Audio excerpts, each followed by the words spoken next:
ચલો હવે જોઈએ સ્વાધ્યાય 2.15. નીચે આકૃતિમાં આપેલ આલેખો માટે યોગ્ય પરિસ્થિતિ સૂચવો. આપણને 3 આલેખ આપ્યા છે. એક x વિરુદ્ધ t નો છે, બીજો v વિરુદ્ધ t નો છે અને ત્રીજો a વિરુદ્ધ t નો છે. તો હવે જુઓ કે એ આલેખ, તો જમીન પર સ્થિર પડેલા એક દડાને લાત મારવામાં આવે છે. આ દડો સ્થિર પડ્યો, તો જુઓ એ સુધી એના સ્થાનમાં કોઈ ફેરફાર થયો નહોતો.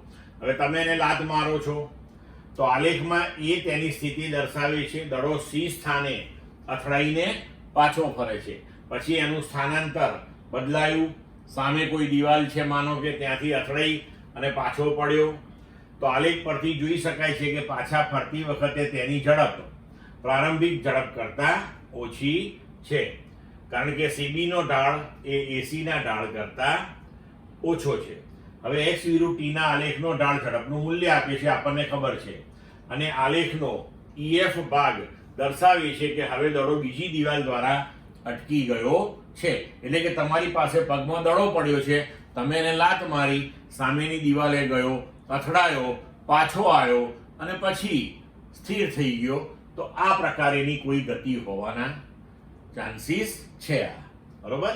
હવે બીજો આલેખ જોઈએ, v વિરુદ્ધ t. તો આ આલેખ મુક્ત પતન પામતા દડાનો કિસ્સો દર્શાવે છે.